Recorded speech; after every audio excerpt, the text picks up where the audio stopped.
मुद्दे को यहाँ पर उठाया है, उस संदर्भ में मैं ये कहना चाहता हूं कि कांग्रेस ने अपनी हार मान ली है और इस हार को जांचने के बाद या परखने के बाद या एहसास होने के बाद इस प्रकार का सरकारी दबाव, सरकारी तंत्र का दुरुपयोग और जिसका जिक्र यहां पर किया गया है कि सुनेत में मुख्यमंत्री कार्यालय से जो सूचनाएं दी जा रही हैं कि स्वास्थ्य विभाग की आशा वर्कर इकट्ठी हो जाएं और अपना मांग पत्र जो है यहां की प्रत्याशी कमलेश जी को सौंपें और आपकी समस्याओं को हल कर दिया जाएगा। एक घटना नहीं, यहां पर हमारे पंचायती राज से जुड़े हुए जनप्रतिनिधियों को डराया जा रहा है, धमकाया जा रहा है और यहां तक कि उनके परिवारजनों का स्थानांतरण भी किया जा रहा है।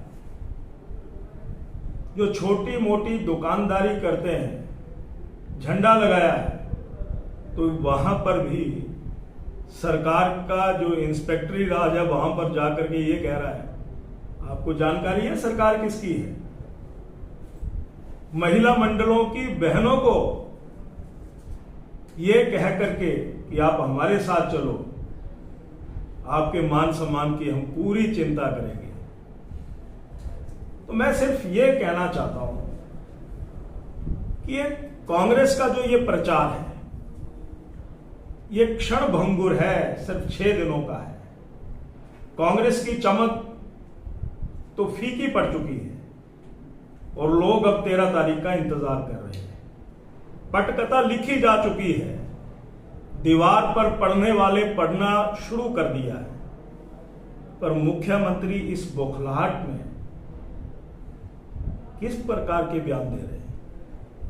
आपको 18 महीनों में ये देहरा तहसील नजर नहीं आई, कांगड़ा जिला हिमाचल नजर नहीं आया। कह रहे हैं कि मैं आपका दामाद हूं। अरे दामाद ऐसे होते हैं क्या? सुख दुख में कभी आप शामिल हुए? मुझे एक भी कोई घटना गिनाए। अगर तुम यहां के दामाद थे तो निवर्तमान सरकार ने 2 एसडीएम ऑफिस दिए थे जन सुविधाओं को ध्यान में रखते हुए, और उस समय कोई उपचुनाव या चुनाव नहीं थे, लोकसभा का भी चुनाव नहीं था। कोटलम में दिया, रक्कड़ में 2 एसडीएम ऑफिस दिए। और जिस नलसूहा की तुम बात कर रहे हो जो जसवां परागपुर का हिस्सा है, वहां पर स्वास्थ्य सुविधाओं की मजबूती के लिए एसी दिया। मुझे याद है, मैं उस समय हेल्थ मिनिस्टर था। अरे भाई, चुनावों के तराजू में तोल करके अपने पत्नी की धर्म को निभाने के लिए लोगों की भावनाओं के साथ तुम खिलवाड़ कर रहे हो। देहरा के लोग बहुत जागरूक हैं, कांगड़ा के लोग बहुत जागरूक हैं, हिमाचल के लोग बहुत जागरूक हैं। आज तो तुम जो मर्जी घोषणाएं कर दो, परंतु अगर तुम जनता से जुड़े हुए थे तो हम प्रश्न पूछना चाहते हैं कि इस इलाके की सुविधा के लिए एक विकास खंड जो है वो जसवां में दिया गया था, 2 एसडीएम ऑफिस दिए गए थे, स्वास्थ्य संस्थान दिए गए थे। और एक बात और कहना चाहता हूं, होशियार सिंह धरती पुत्र है, यहां की जनता ने उनको 2 बार निर्दलीय बनाया। वो यहां पर रहते हैं और आप कमलेश ठाकुर को कहां ढूंढोगे? चमक तो उनकी नदौनों भी खत्म हो चुकी है। कह रहे हैं कि मैं देहरा को संवारूंगी। मुख्यमंत्री जी की धर्मपत्नी को चुनाव लड़ना क्या जरूरी था? अगर उनके मन में इतनी ही वेदना थी तो अपने पति से, मुख्यमंत्री से जन समस्याओं को हल करने के लिए यह तगमा लगाना कोई जरूरी नहीं था, कोई जरूरी नहीं था। इसलिए अभी लगभग 1 महीना पहले जो लोकसभा के चुनाव हुए हैं, वहां के लोगों ने, नदौन के लोगों ने तो तुम्हें नकार दिया है। तो नदौन भी हिमाचल प्रदेश का हिस्सा है, नदौन भी हिमाचल प्रदेश का हिस्सा है। जब हिमाचल प्रदेश का हिस्सा नदौन है तो लोगों ने ये कहा कि ये धोखा, कांग्रेस धोखा है, परिपक्वता नहीं है। इस सरकार में चंद चुनिंदा लोग हैं जिनको सरकार के चलाने का कोई अनुभव नहीं। वो हिमाचल प्रदेश को अपने तरीके से चलाना चाहते हैं। इसलिए लोकसभा के चुनावों में 68 में से 61 विधानसभा में भाजपा जीती है। अरे कांग्रेस को क्या हो गया, क्या हो गया कांग्रेस को? अब अगर कांगड़ा संसदीय क्षेत्र का चुनाव होता है तो दिल्ली से उठा करके ले आते हैं। लोगों ने आईना दिखा दिया, 17 में से 17 विधानसभा में कमल का फूल खिला है। अब अगर देहरा में चुनाव हो रहा है तो 80,000 मतदाताओं में यहां से कोई महिला नहीं मिली, यहां से कोई नौजवान नहीं मिला, यहां से कोई अच्छा जानकार या समाज सेवक नहीं मिला। कौन सी क्वालिफिकेशन है कमलेश ठाकुर की? वो मुख्यमंत्री की धर्मपत्नी है, इसके अलावा कौन सी उनकी योग्यता? हमें बताए तो सही, योग्यता का जिक्र हमें करें। और ये कांगड़ा जिला पर दूसरे जिलों से थोपने की रवायत क्यों चली हुई है? देहरा में भी वो हमीरपुर से, और कांगड़ा संसदीय चुनाव होता है तो वहां दिल्ली से एक आ जाते हैं। तो मैं सिर्फ इतना सारी बात आपके माध्यम से ये रखना चाहता हूं कि कांग्रेस कमजोर है, मुख्यमंत्री की जमीन पांव से खिसक चुकी है, डराने के साथ साथ सरकारी तंत्र का उपयोग हो रहा है, उनकी जनसभाएं फ्लॉप हो रही हैं, उनकी जनसभाओं में चंद चुनिंदा ठेकेदार हाजिरी लगा रहे हैं, गोल्ड टेंडर लेने के लिए अपना चेहरा मुख्यमंत्री के सामने दिखा रहे हैं, अपनी पेमेंट रिलीज करवाने के लिए वो मंत्रियों के आगे पीछे घूम रहे हैं। इसलिए इस इलाके की जनता स्वाभिमानी भी है और स्वाभिमानी के साथ साथ अपने हितों की रक्षा करना भी जानती है, मैं ये कह सकता हूं। एक बात मैं और कहना चाहता हूं, देखिए एक घटनाक्रम कुछ दिनों के बाद घटने वाला है, उसको कोई रोक नहीं सकता। क्या घटनाक्रम सर?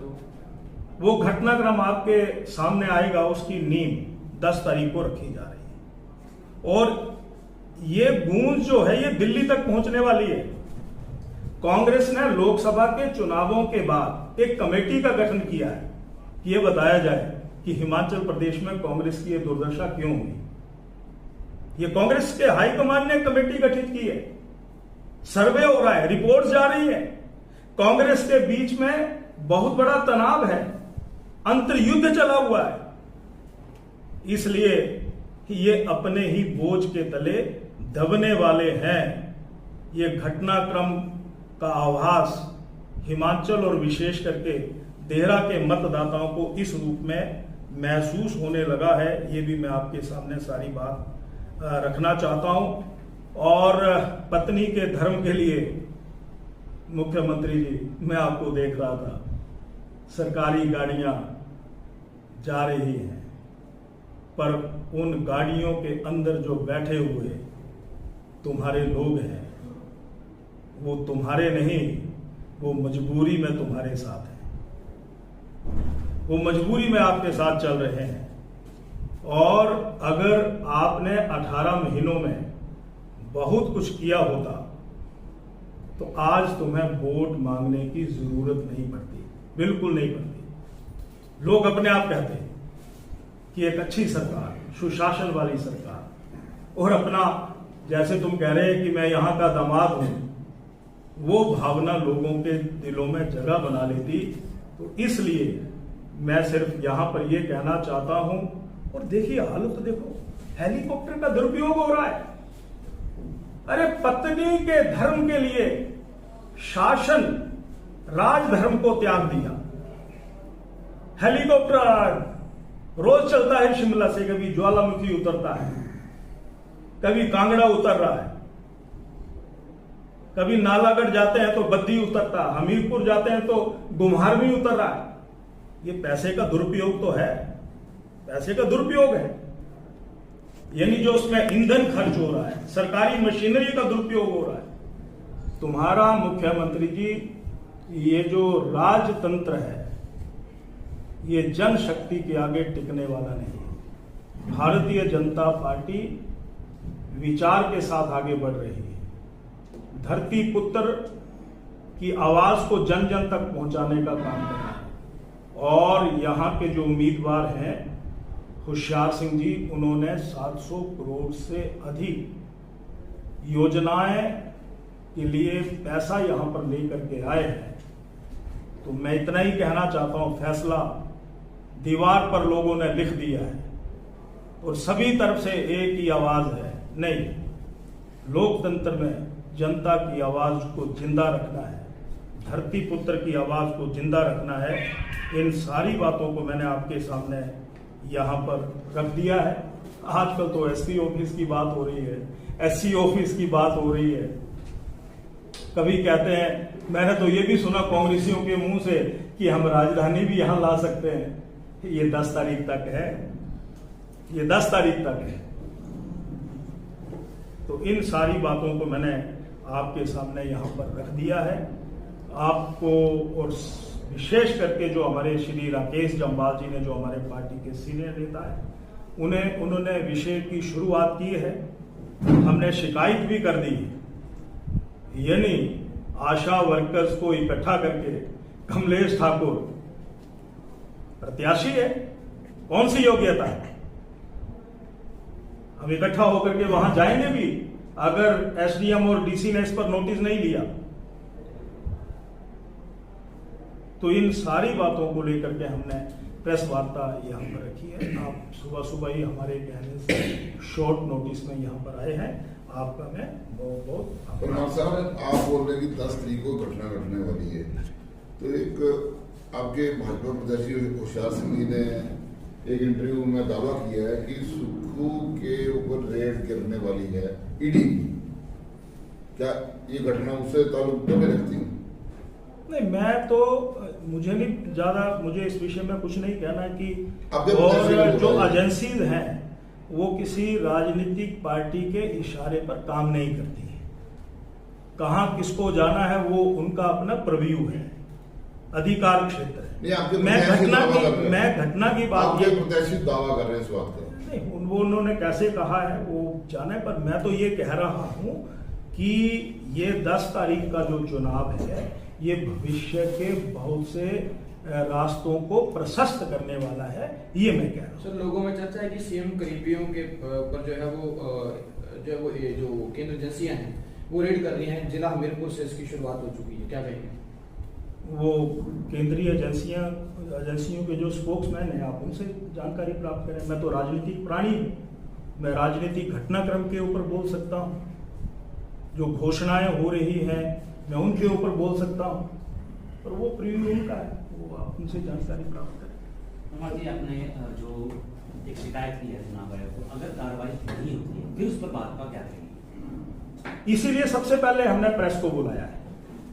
आप हमारी मजबूत आवाज हैं, आपके चैनल के माध्यम से हमारी आवाज तक पहुंच गई होगी, और सुबह ही हमारे नेताओं ने प्रशासन को भी मेल के माध्यम से सारी जानकारियां दे दी हैं कि इस चुनाव को प्रभावित करने के लिए सरकारी कर्मचारियों पर दबाव बनाया जा रहा है, और वो व्हाट्सएप ग्रुप में डाला गया था। तब हमारे तुरंत ध्यान में आया, यानी सरकार, यानी कमलेश की हार को देखते हुए मुख्यमंत्री ऐसी गतिविधियों को करने पर मजबूर हो गए हैं, तो इसकी शिकायत करेंगे।